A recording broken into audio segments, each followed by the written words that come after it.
Les villes françaises dégringolent dans le classement des villes les plus sûres du monde. Classement mondial réalisé par Numbeo. Numbeo, c'est qui ces mecs? Je demande à Google qui me dit que Numbeo, ils font des statistiques. Rien à foutre, moi je veux juste voir le visage du CEO. Et le voilà, Chief Executive Officer, c'est le boss de Numbeo. Donc on l'écoute. Il nous a dit qu'il y a une seule ville française qui est encore dans les 200 villes les plus sûres du monde et c'est basé sur le sentiment de sécurité des visiteurs. Moi ça me plaît, cette exactitude scientifique, rien à foutre des chiffres, le nombre de gens qui se font poignarder par jour, on s'en bat les couilles. Ce qui compte, c'est le sentiment de sécurité des visiteurs. On verra où ça mène la civilisation de constamment faire les dénis de réalité pour se focaliser sur les sentiments. J'ai ma petite idée, lisons l'article. 12 villes françaises sont notées parmi les 453 villes présentes dans le classement mondial, notamment dans l'ordre de classement Strasbourg, Bordeaux, Toulouse, Lyon, Rennes, Grenoble. Grenoble, c'est un trou à merde. Déjà à l'époque, il y a 15 ans, quand j'étais allé, ça partait en couille. J'ai vu le reportage de Vincent Lapierre. Non mais c'est choquant. Tu dis le truc, c'est à la montagne, il y a des fromages. Non. Il y a autre chose. Bon bref, Lille, Montpellier, Paris, Nice, Marseille, Nantes. Bon ça c'était le classement, mais dans quel ordre? Du plus safe au plus dangereux ou à l'inverse? J'arrive même pas à savoir. En même temps, Strasbourg, ça m'a l'air plus safe que Nantes. Je vous le dis, ça fait longtemps que je suis parti de France. Nantes, j'ai entendu, il y a des viols, c'est ça. Alors que Strasbourg, il y a des saucisses. Mais il n'y avait pas eu le marché de Noël à Strasbourg dans lequel t'avais les chances pour l'univers qui crachaient à la gueule des femmes? Il y a dû avoir des viols aussi. Ah, je sais pas, c'est vraiment ambigu. Donc parmi elles, seule la métropole de Strasbourg, classée 166e, parvient à faire partie des 200 villes les plus sûres du monde avec un sentiment ou indice de sécurité de 62,1%.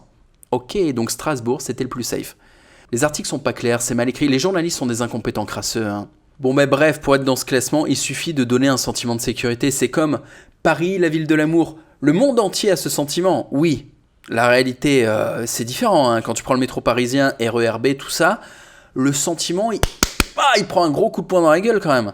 Pour leur part, Bordeaux 51% et Toulouse 51% se retrouvent respectivement 272e et 290e avec un sentiment, mais putain, ils sont tellement focalisés sur c'est notre feeling.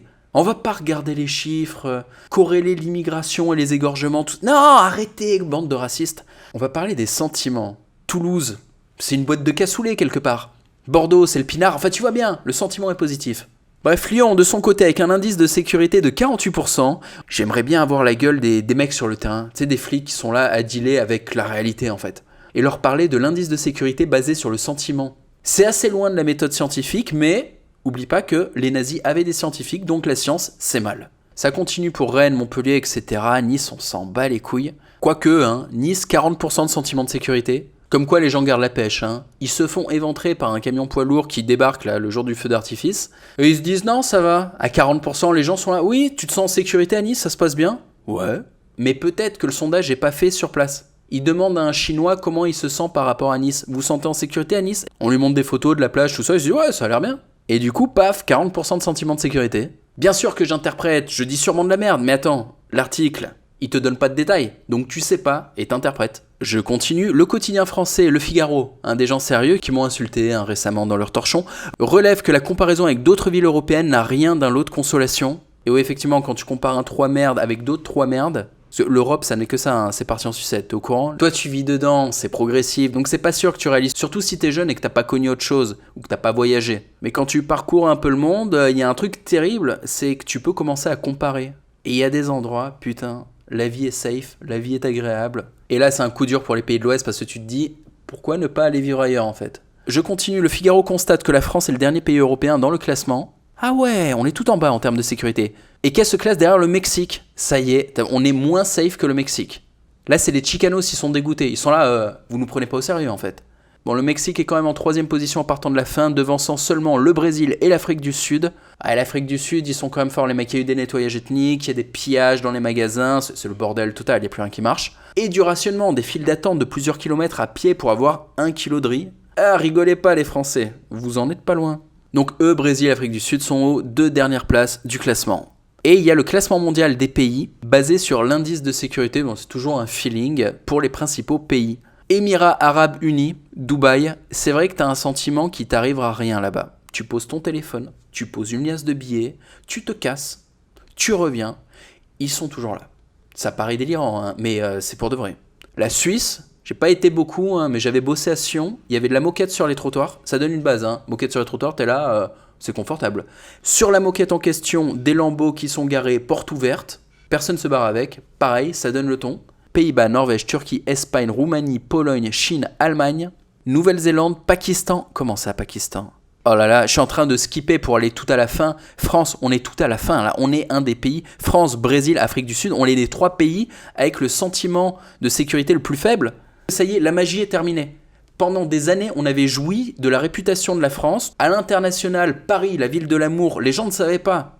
Ils voyaient encore les vieux films et tout ça. Ils n'étaient pas allés à Paris. Bon, sauf quelques Japonais qui du coup finissaient en thérapie après le voyage pour compenser le choc post-traumatique. Mais là, ça y est, putain. Les gens savent que la France, c'est le ghetto, que c'est un coupe-gorge.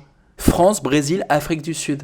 Et les mecs, on peut gagner. Je veux dire, Brésil, on peut passer devant. Je le sens bien, c'est chaud, mais y a moyen. On est passé devant le Mexique, on peut bien niquer les Brésiliens, ouais. Et l'Afrique du Sud, alors là, par contre, c'est the next challenger, c'est le big boss final. Eux, ils ont déjà acté le génocide des Blancs. Ils ont commencé, hein.